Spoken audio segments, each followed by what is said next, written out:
First part में हम लोगों ने पढ़ा था union and it's territory, second में हम लोगों ने पढ़ा था सिटीजनशिप, थर्ड हमारे पास था फंडामेंटल राइट, फोर्थ हमारे पास डीपीएसपीज एंड फोर्थ ए हमारे पास था फंडामेंटल ड्यूटीज़। तो आज हम लोग जो डिस्कस करने जा रहे हैं, आज है हमारा पास part 5 union executive of the Indian constitution. तो आज हम लोग डिस्कस करने जा रहे हैं यूनियन एग्जीक्यूटिव, जिसमें हम लोग आज डिस्कस करेंगे प्रेसिडेंट एंड वाइस प्रेसिडेंट के रिलेटेड जितने भी एमसीक्यूज बनते हैं। तो ये हमारे 1000 सीरीज़ का अगला पार्ट है। तो चैनल को सब्सक्राइब करें, बेल आइकन पर दबाएं ताकि जो भी हमारी नई वीडियो है वो आप तक पहुंच सके। तो वीडियो स्टार्ट करते हैं। जैसे कि हम लोग जानते हैं कि यूनियन एग्जीक्यूटिव में हमारे पास कौन कौन आते हैं, president, vice president, prime minister, council of ministers and attorney general. और उसी का हमारे पास जो फर्स्ट हम लोग डिस्कस करेंगे आज के रिलेटेड वो है हमारे पास प्रेसिडेंट एंड वाइस प्रेसिडेंट। तो फर्स्ट क्वेश्चन से स्टार्ट करते हैं हम लोग। यहाँ पे अगर हम लोग बात करें प्रेसिडेंट के बारे में, तो आर्टिकल 52 हमें क्या कहता है, आर्टिकल 52 की बात करें तो कहता है there shall be a president. 53 में आ जाती है हमारे पास all the executive powers has been given to the president but he can exercise all this power on the advice of the council of minister, वो जो कि आर्टिकल 74 में है हमारे पास। और अब 53 एंड 54 एंड 55 में क्या बताया गया, 54 है हमारे पास election of the president and 55 है हमारे पास manner of election of president. अब देखिए 54 में हमारे पास क्या आ जाता है कि जब भी प्रेसिडेंट के इलेक्शंस होते हैं वो किसके द्वारा होते हैं, इनडायरेक्ट इलेक्शंस होते हैं। और इनडायरेक्ट इलेक्शंस कौन कौन पार्टिसिपेट करते हैं, elected by N electoral college consisting of the members of the parliament and state legislatures. तो हमारा आंसर क्या है, डी ऑप्शन। तो इसको हम लोग आगे डिस्कस भी करेंगे कि इलेक्शंस किस तरीके से कंडक्ट होते हैं प्रेसिडेंट के। नेक्स्ट है हमारे पास which of the following qualification for the office of the president has been wrongly listed, he must be. अब क्वालिफिकेशन क्या है, आर्टिकल 58 की बात करें तो क्वालिफिकेशन गिवन है प्रेसिडेंट की, कौन से आर्टिकल में, आर्टिकल 58। तो कुछ इंपॉर्टेंट आर्टिकल्स जरूर याद रखना, ठीक है। He must be a citizen of India, he must not be less than the age of 35 year, ये क्वालिफिकेशन है प्रेसिडेंट बनने के लिए। He must be qualified as a member of the Lok Sabha, इस चीज को याद रखना। अगर तो हम लोग प्रेसिडेंट के बारे में बात कर रहे हैं तो प्रेसिडेंट किस as a member of the Lok Sabha, लेकिन अगर वाइस प्रेसिडेंट की बात कर रहे हैं तो इस लोकसभा की जगह पे क्या आएगा, राज्यसभा। ये कई बार एग्जाम में पूछा गया है। He must B member of the either house of the parliament, तो आंसर डी क्या है, गलत है, क्योंकि वो मेंबर नहीं है। He is the part of the parliament, वो पार्ट है पार्लियामेंट का, मेंबर नहीं है। तो इस चीज को याद रखना। अगले क्वेश्चन पे बढ़ते हैं। The President of India is directly elected by the people, indirectly elected by a member of the parliament, indirectly elected by the member of the state legislature या indirectly elected through an electoral college। तो answer है हमारे पास D option. अब देखिए president के elections की मैंने शुरू में भी आप लोगों को बताया था कि 54, 55 ये क्या है, इलेक्शंस के रिलेटेड है, ठीक है। अब किस तरीके से इलेक्शन कंडक्ट किए जाते हैं, वो है हमारे पास elected by the, indirectly elected by the electoral college. तो थोड़ा सा मैं आपको इसके बारे में बता भी देता हूँ कि इलेक्शन ऑफ द प्रेसिडेंट क्या होते हैं, इनडायरेक्ट इलेक्शंस होते हैं, डायरेक्ट इलेक्शंस नहीं होते, इलेक्टोरल कॉलेज के द्वारा कंडक्ट किए जाते हैं। और इलेक्टोरल कॉलेज में कौन कौन आते हैं हमारे पास, लोग elected member, only elected member, nominated member नहीं आते, ठीक है। प्रेसिडेंट के इलेक्शंस में लोग elected members of the Lok Sabha and Rajya Sabha, कहने का मतलब parliament, elected member of the state legislative assembly से, लेजिस्लेटिव काउंसिल जहां पे बाई कैमरल लेजिस्लेचर है, जैसे कि मैंने आपको ट्रिक बताई थी याद करने का, तू भी मजा कर। तो उससे हम लोगों ने याद किए थे कि कौन कौन से बाई कैमरल लेजिस्लेचर है, वहां पे लेजिस्लेटिव काउंसिल का कोई रोल नहीं है प्रेसिडेंट के इलेक्शंस में। Elected member of the parliament, elected member of state legislative assembly. State की अगर हम लोग बात करें तो 70th constitutional amendment act, state की डेफिनेशन क्या कहता है इस इलेक्शंस में, 70th कॉन्स्टिट्यूशनल अमेंडमेंट एक्ट 1992 के अकॉर्डिंग स्टेट क्या हमारे पास आता है, इंक्लूड एनसीटी यानी कि national capital territory of Delhi and Puducherry. अब यहाँ पे एक क्वेश्चन आता है कि भाई जे&के भी अब यूटी बनी है, ठीक है, उसकी भी लेजिस्लेटिव असेंबली है, तो क्या उसका कोई रोल है। तो मैं प्रेसिडेंट के इलेक्शन में, तो देखिए अभी अप्रैल में एक आरटीआई फाइल की गई थी एक पॉलिटिकल साइंस के स्टूडेंट के द्वारा, ठीक है। और वहाँ पे ये पूछा गया था कि क्या इलेक्टेड अगर कौन कौन से स्टेट्स हैं या कौन कौन से लेजिस्लेटिव असेंबलीज हैं जो प्रेसिडेंट के इलेक्शंस में, तो जो उसको रिप्लाई आया था वो रिप्लाई यही था कि आर्टिकल 54 को देखिए कॉन्स्टिट्यूशन के, यानी कि अभी तक कोई भी हमारे पास 54 में अमेंडमेंट नहीं हुई, मतलब जे&के की असेंबली को अभी इंक्लूडेड, यूटी की असेंबली को इंक्लूडेड नहीं किया गया प्रेसिडेंट के इलेक्शंस में। और वहाँ पे 54 के अकॉर्डिंग तो यही है कि legislative assemblies of the state, और जिसमें हमारे पास यूटी कौन कौन सी आती, ओनली दिल्ली एंड पुडुचेरी। तो जे&के के अकॉर्डिंग आप ये चीज़ जरूर याद रखना कि वो अभी इंक्लूडेड नहीं की गई, ठीक है, क्योंकि reorganisation of Jammu and Kashmir act 2019 जो पास हुआ तो हम लोग जानते हैं JNK एंड लद्दाख को 2 यूटीज बनाया गया था। अब JNK की असेंबली इसमें अभी रिप्रेजेंट नहीं करती। अब और क्या इसमें आता है, अब देखिए मैंने बताया इलेक्टोरल कॉलेज होता है, इंडायरेक्ट इलेक्शंस का मतलब ये है कि हम लोग वोट डालने नहीं जाते, हमारे द्वारा चुने गए रिप्रेजेंटेटिव वोट डालते हैं, ठीक है। अब वैल्यू क्या होती है वोट ऑफ एमएलए की, तो वो देखते हैं value of vote of MLA total population. अब ये था, अब एक और चीज आती है proportional representation by single transferable vote system, ठीक है। हम लोग इस तरीके से सिंगल ट्रांसफरेबल वोट सिस्टम और प्रोपोर्शनल रिप्रेजेंटेशन को रिप्रेजेंट करना था। तो किस तरीके से एमएलए की वोट कैसे होती है, जो भी टोटल पॉपुलेशन है स्टेट की डिवाइडेड बाय दी जितने भी इलेक्टेड मेंबर्स हैं स्टेट लेजिस्लेटिव असेंबली के, only elected member multiply by 1/1000, ठीक है, और उसको क्या कर देते हैं 10,000 से डिवाइडेड कर देते हैं। ये आती है हमारे पास value of vote of an MLA. इसके ऊपर एक पूरा प्रेसिडेंट के इलेक्शंस के ऊपर वीडियो है, वो जरूर आप देखना। Value of the vote of MP की कैसी होती है, जो भी टोटल वैल्यू बनी एमएलएस की, ठीक है, जितने भी स्टेट्स की, वो डिवाइडेड हो जाती है total members of the total number of elected members of the parliament, यानी कि जितने भी एमपीज हैं उनसे डिवाइड कर देते हैं जितनी भी value of the vote of MLA बनती है। तो इस तरीके से एमएलए की वोट और मेंबर ऑफ पार्लियामेंट की वोट्स को बनाया जाता है, ठीक है। अब देखिए यहाँ पे एक जो वर्ड आया हमारे पास पॉपुलेशन ऑफ द स्टेट, ठीक है। अब भाई पॉपुलेशन कौन सी, किसके बारे में बात की जा रही है या कौन से सेंसस। अब ये सेंसस हम लोग जो आज भी फॉलो करते हैं पॉपुलेशन के अकॉर्डिंग, वो है हमारे पास 1971 का हमारे पास सेंसस, ठीक है। अब देखिए 42nd, अब ये कैसे हुआ, 42nd कॉन्स्टिट्यूशन अमेंडमेंट एक्ट 1976 ने इसको फ्रीज कर दिया था, फ्रोज कर दिया था, कहाँ पे कि 1971 का ही सेंसस फॉलो किया जाएगा जब भी वैल्यू ऑफ वोट बनाई जाएगी प्रेसिडेंट के इलेक्शंस में। और कब तक किया गया था, ये 2000 तक।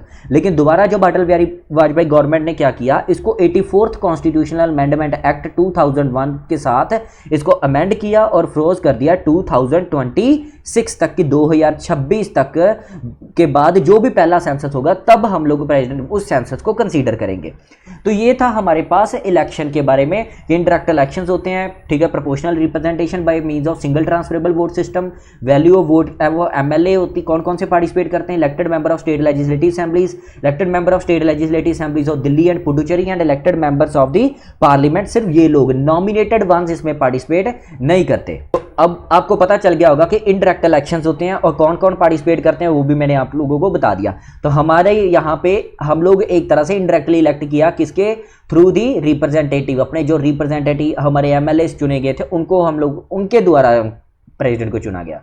नेक्स्ट है हमारे पास electoral college constituted for the election of president consist of the all the member of parliament, बिल्कुल नहीं, ये गलत है, all the member of parliament plus all the state legislative assemblies, all member, nominated तो आते ही नहीं है, elected member of both the house of parliament and elected member of the state legislative assemblies of the state and states। मैंने definition अभी आपको बताई, 70th constitution amendment act 1992 के according state की डेफिनेशन में इंक्लूड होते हैं दिल्ली एंड पुडुचेरी।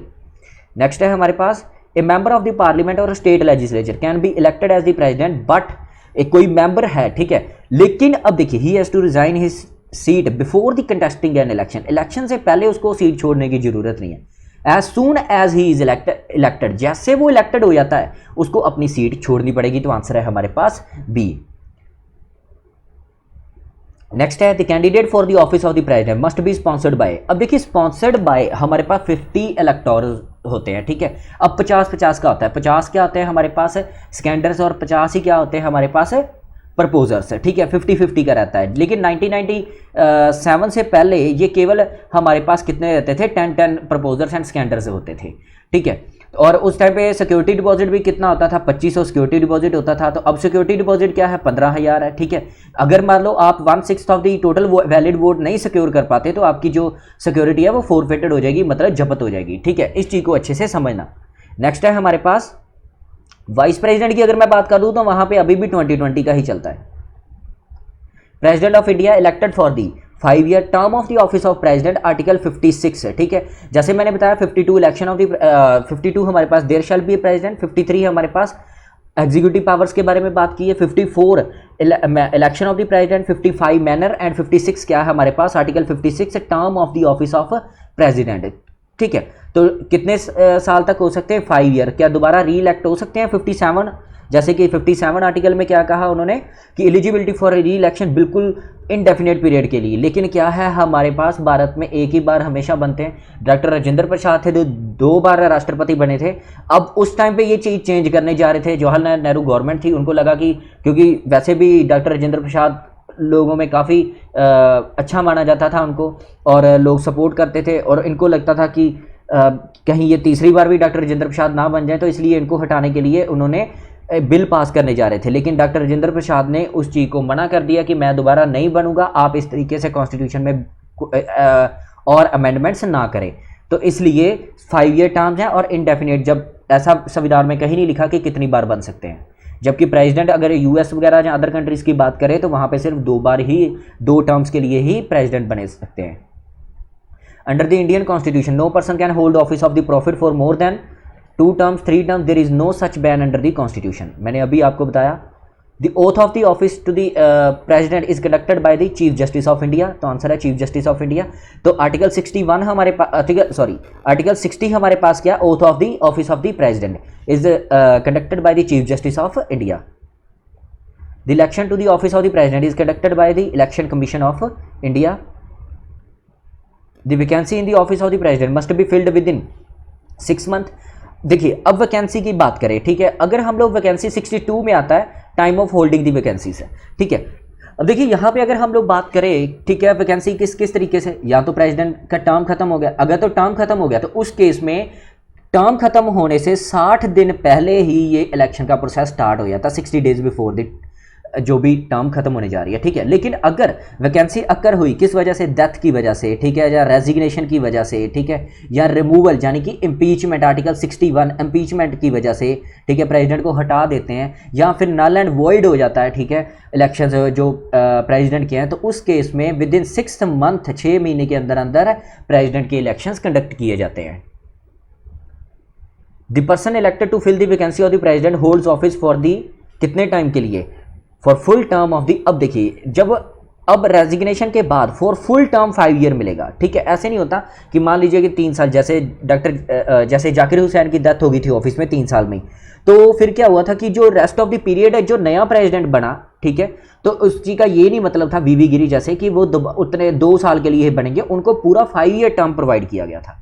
तो इस तरीके से फॉर फुल टर्म इलेक्टेड होते हैं जब भी कोई नया राष्ट्रपति इलेक्टेड होता। तो the president can vacate his office by addressing his resignation to the chief justice, vice president, या किसको, वाइस प्रेसिडेंट। ये यहाँ पे एक चीज़ याद रखना, प्रेसिडेंट ने अगर रेजिग्नेशन देना तो वो चीफ हमारे पास वाइस प्रेसिडेंट को देंगे, अगर वाइस प्रेसिडेंट ने रिजाइन करना तो वो किसको देंगे, प्रेसिडेंट को देंगे। तो ये दोनों एक दूसरे को ही देते हैं, ठीक है।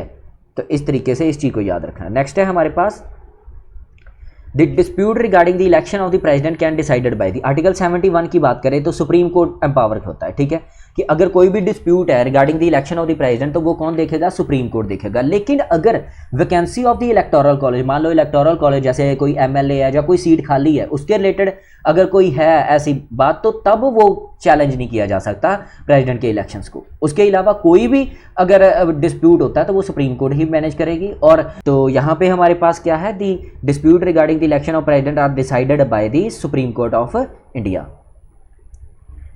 The salary of the president is liable to income tax, not subject to income tax, subject to special rate of income tax, and none of the above, liable to the income tax. The president of India can be removed from his office before the expiry of his term by Chief Justice of India, Parliament and State Legislature jointly, 2 houses of the Parliament, केवल 2 houses of the Parliament। अब यहाँ पे मैं एक चीज़ बता दूँ, impeachment word आता है, ठीक है, इम्पीचमेंट केवल राष्ट्रपति के लिए ही यूज़ किया जाता है। Article 61 impeachment of the president. अब इसमें इम्पीचमेंट, ठीक है, मैं बता भी देता हूँ। इसमें अगर हम लोग देखें इम्पीचमेंट के दौरान, अब किसी भी हाउस में प्रेसिडेंट के अगेंस्ट इम्पीचमेंट रेजोल्यूशन पास किया जा सकता है, लेकिन उससे पहले 1/4 of the total membership of the house क्या करते हैं, साइंड करते हैं उस रेजोल्यूशन को, और 14 डे का 14 दिन का प्रायर नोटिस भेजा जाता है राष्ट्रपति को, ठीक है। इस चीज़ को याद रखना। और बाद में 2/3 of the total membership of the parliament क्या किया जाता है, पास किया जाता है, या 2/3 of the total membership of the house उस बिल को पास करता है। देखिए ये लोकसभा में भी इनिशिएट किया जा सकता है या राज्यसभा में भी इनिशिएट किया जाता है। अगर लोकसभा में करना है तो वही सेम प्रोसीजर 1/4 साइन करेंगे, 14 दिन का प्रायर नोटिस भेजेंगे और 2/3 ऑफ दी टोटल मेंबरशिप क्या करेगी, उस बिल को पास करेगी। अब ये बिल कहाँ चला जाएगा बाद में, राज्यसभा में। राज्यसभा क्या है, एक इन्वेस्टिगेटिंग हाउस है, मतलब अगर लोकसभा राज्यसभा में इनिशिएट होता है तो लोकसभा इन्वेस्टिगेटिंग हाउस होगा, अगर लोकसभा में होता है तो राज्यसभा इन्वेस्टिगेटिंग हाउस होगा। इन्वेस्टिगेशन होगी, अगर बिल यहाँ पे भी 2/3 मेजोरिटी के साथ पास हो जाता है total membership of the house, तो प्रेसिडेंट क्या है उस दिन इम्पीच्ड हो जाएगा उसी दिन से। अब प्रेसिडेंट पार्टिसिपेट भी कर सकता है अपने इस दौरान, लेकिन वोट नहीं कर सकता, ठीक है, इस चीज़ को समझ के चलना। तो अभी तक कोई भी राष्ट्रपति इम्पीच नहीं हुआ, ठीक है। तो president of India can be removed from the houses. अब यहाँ पे एक चीज़ मैंने बोली कि भाई इलेक्टेड या नॉमिनेटेड टोटल मेंबरशिप, इसमें इलेक्टेड भी आ जाते हैं और नॉमिनेटेड भी आ जाते हैं, ठीक है, दोनों हाउसेस के, ठीक है। अब नॉमिनेटेड 2 तो हमारे लोकसभा में और 12 हमारे पास क्या है, हमारे पास है राज्यसभा में। तो ये दोनों, ये 14 लोग भी पार्टिसिपेट करते हैं, जबकि इन्होंने इलेक्शन में पार्टिसिपेट नहीं किया था। अब स्टेट लेजिस्लेचर इलेक्शन में पार्टिसिपेट करता है, लेकिन यहाँ पे पार्टिसिपेट नहीं करेगा, ठीक है। तो आगे बढ़ते हैं हम लोग। The president can be removed from his office only on the ground. बिल्कुल यहाँ पे सिर्फ एक ही बात लिखी कॉन्स्टिट्यूशन में, for the violation of the constitution, इसके अलावा कुछ नहीं है। Under the constitution it is obligatory for the president to seek the advice of the council of minister but is not obliged. इसके बारे में अभी 2 अमेंडमेंट्स बताऊंगा, वहां से आपको और अच्छा क्लियर हो जाएगा। ऑब्लिग्ड नहीं है, मतलब जरूरी नहीं कि वो थोपी जाए तो वो गलत है। It is obligatory for the president to accept the advice of the council of ministers. It is not obligatory, भाई वो तो ऑब्लिगेटरी है ही है, ठीक है। It is obligatory for president to seek the advice of the council of minister if his own party is in power. अब कि अगर उसी की पार्टी पावर में है तो तब ये तीनों ही गलत हैं, ठीक है। मैं एक चीज़ बताता हूँ, जब मैंने आप एग्जीक्यूटिव पावर की बात हुई तो वहाँ पे हमारे पास आता है आर्टिकल 53 में कि all the executive powers has been given to the president but he can exercise all this power on the advice of the council of minister. Article 74 में ये चीज़ बोली गई है, ठीक है।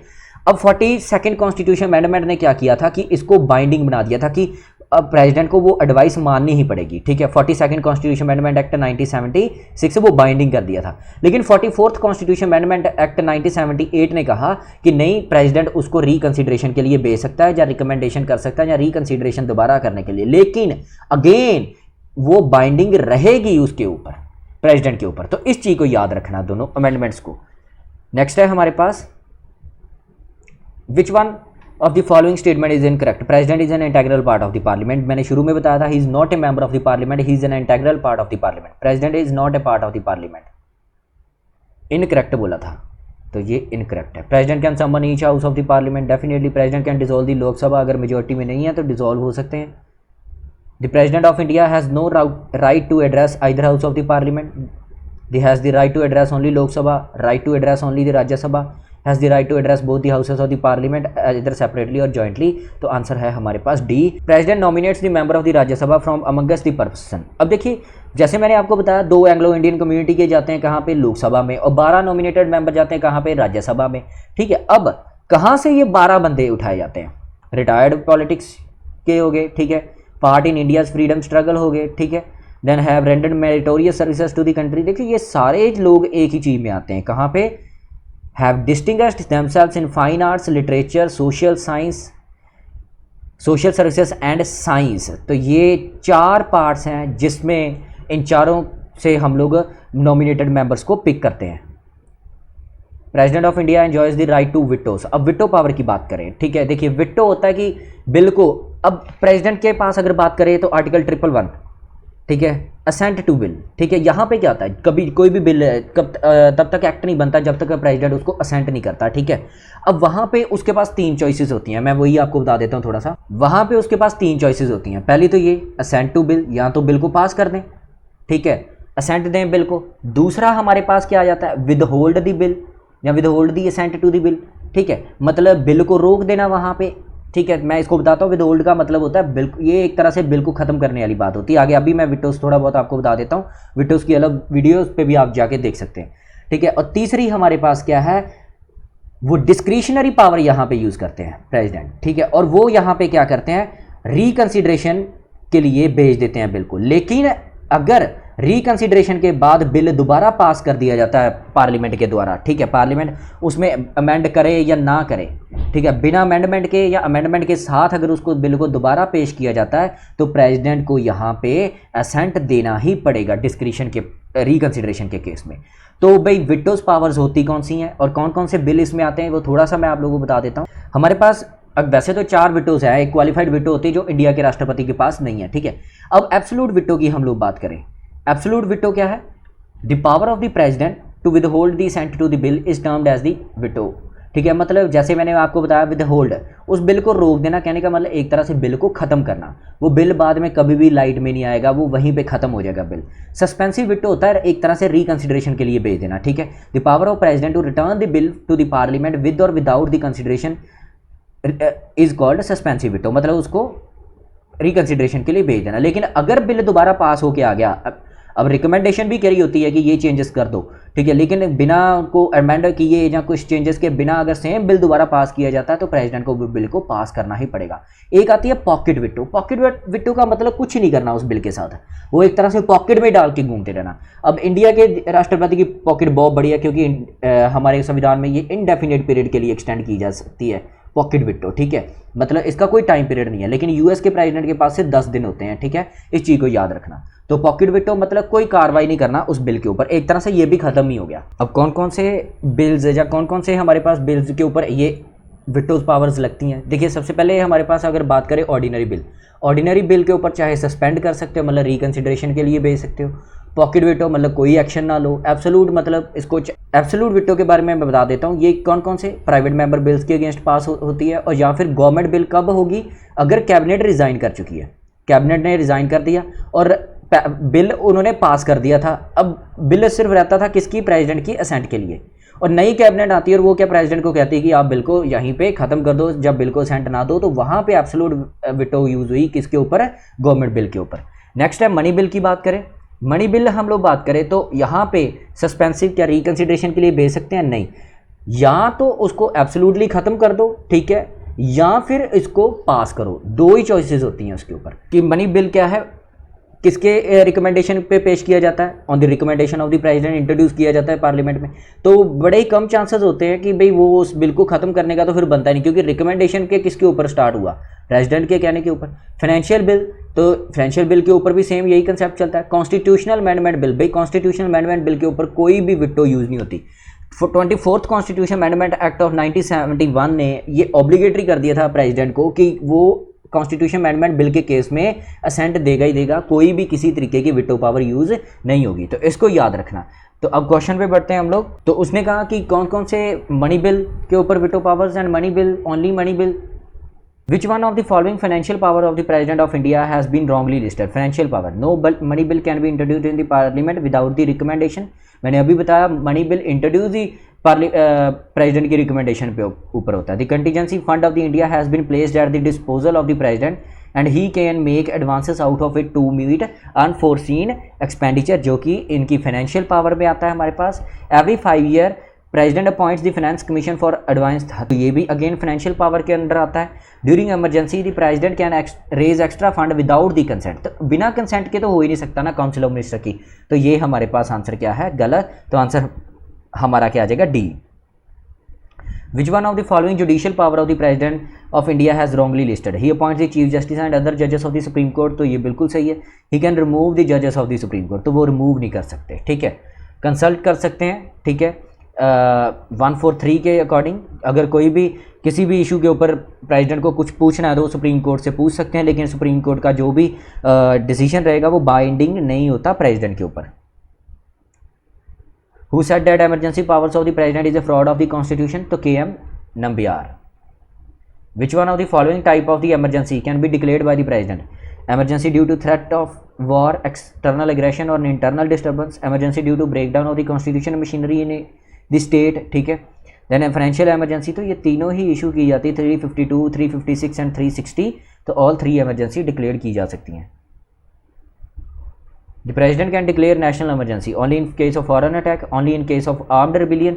अब देखिए national emergency 352 के बारे में अगर हम लोग बात करें, ठीक है, if we satisfy that the great threat exists to the security of the country either due to war, external aggression and armed rebellion, तो वो national emergency declare कर सकते हैं। The president can declare emergency on the ground of breakdown of the constitutional machinery, ठीक है, president rule भी हम लोग कहते हैं, ठीक है। और only on the receipt of the report from the governor of the state, even without receipt of the report from the governor if he is satisfied that situation has arisen in which the government of state cannot be carried on in accordance with the provision of the constitution। तो answer है हमारे पास B, वो अगर नहीं भी report उनको मिलती उसके बिना भी वो प्रेसिडेंट रूल वहाँ पे लगा सकते हैं। Which one of the following changes cannot be effected during the emergency due to constitutional breakdown of the state and machinery? The president can assume to himself all or any of the function। तो ये बिल्कुल सही है, जितने भी administration के काम होंगे वो प्रेसिडेंट खुद को एज्यूम कर सकते हैं। The president can assume the power of the high court, high court की ज्यूरिसडिक्शन को नहीं वायलेट कर सकते। The president can declare the power of legislature of the state can be exercised by the parliament, ये भी सही है। The president can suspend the operation of any provision of the constitution relating to the body or authority in the state if he feels it desirable to so। next है हमारे पास a proclamation of emergency must be placed before the parliament for its approval within 1 month। with the approval of the parliament the emergency national emergency की अगर बात की जाए तो वो indefinite period के लिए। which one of the following is not affected during the national emergency? अगर national emergency लगी है, ठीक है, the fundamental right of Indian citizens can be suspended, the distribution of revenue, the president can issue directions to the state to exercise of 3 their executive power, the president can act in distraction of the advice of the, मतलब बिना eight council of minister की advice के काम पे, तो ये नहीं हो सकता। देखिए कैबिनेट, अगर कोई सरकार जैसे जहाँ टर्म खत्म हो गई है, जहाँ ठीक है डिसॉल्व हो चुकी है, तो उस केस में भी कैबिनेट हमेशा रहती है जब तक नई सरकार नहीं आती, लेकिन वो बाइंडिंग नहीं हो जाता, ठीक है, वो चीज़ नहीं रह जाती, उसकी ड्यूटीज़ के लिए तो वो काम करेंगी। The president can act in his distraction, तो ये बिल्कुल गलत है। जब तक सदन में, ठीक है, कोई रूलिंग पार्टी बैठी है, ठीक है, मेजॉरिटी में है, तब तक प्रेसिडेंट डिस्क्रिशनरी पावर यूज़ नहीं करते, उनको काउंसिल ऑफ मिनिस्टर की एडवाइस के ऊपर ही काम करना पड़ेगा। विच one of the following steps cannot be taken by the president during the financial emergency? He can direct union and state government to observe such canons of the financial property as he deems it desirable। He can suspend fundamental right। भाई financial emergency है तो वहाँ पे fundamental right suspend करने की क्या जरूरत, तो ये हमारे पास गलत है, तो आंसर है हमारे पास B option. Which one of the following category of the emergency has been declared maximum? देखिए अगर हम लोग बात करें emergency due to breakdown of the constitution machinery of the states, यानी कि प्रेसिडेंट रूल की, तो ये नंबर ऑफ टाइम्स लगाई जा चुकी है, तो आंसर है हमारे पास B option. Which one of the following categories of the emergency has not been declared so far? Financial emergency अभी तक नहीं की गई। The vice president of India is elected by the people, elected by the member of the state legislative assembly. तो article 63 there shall be a vice president, ठीक है। एक तरह से अगर हम लोग बात करें तो सेकंड पोजीशन की अगर हम लोग बात करें तो वाइस प्रेसिडेंट ऑफ इंडिया की ही आती है, ठीक है। तो elected member of the state legislative assembly बिल्कुल भी नहीं, ये भी सेम इनडायरेक्ट इलेक्शंस के थ्रू ही आते हैं। Elected member of the Rajya Sabha, ये भी नहीं। And elected by the members of the 2 houses of the parliament, यहाँ पे हमारा आंसर क्या आता है? D option, elected by the members of the 2 houses. तो इसमें नॉमिनेटेड सभी मेंबर्स आते हैं। Vice president ex officio chairman of the Rajya Sabha होते हैं, ठीक है, चेयरमैन भी कहते हैं, ठीक है, उनको 2 काम करने पर वाइस प्रेसिडेंट एंड चेयरमैन का भी काम करना पड़ता है, सैलरी उनको चेयरमैन की ही मिलती है। नेक्स्ट है हमारे पास which one of the following qualification for the office of vice president? He must be citizen of India, he must be qualified completed as the age of the 35 years, he must be a member of the Rajya Sabha, गलत, he is not a member of the Rajya Sabha, वो chairman होते हैं उसके, ठीक है।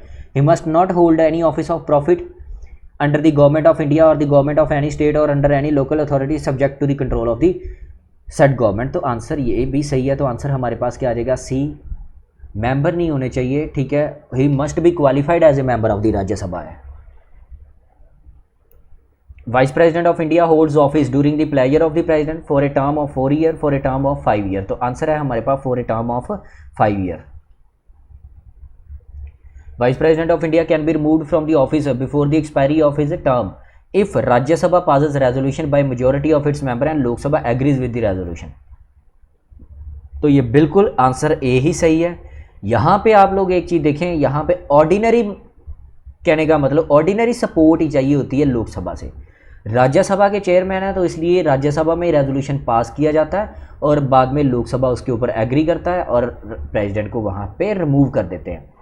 If the supreme court of, अब बाकी सारे क्या है? गलत है। नेक्स्ट है हमारे पास with regard to the re-election of the vice president. The constitution is absolutely silent. The constitution places a clear ban. The constitution permits re-election only once. The constitution permits maximum of 3 terms. Re-election of president की, vice president की अगर बात करें तो वहाँ पे कोई बात नहीं की गई कितने टाइम के लिए किया जाएगा, ठीक है, ऐसा कुछ नहीं है। Which one of the following function of the vice president as ex officio chairman of the Rajya Sabha has wrongly listed? He presides over the meeting of the Rajya Sabha and contacts its businesses. He protects the privileges of the member of the Rajya Sabha. He can dissolve the Rajya Sabha. राज्य सभा कभी भी dissolve नहीं होती। तो answer है हमारे पास सी।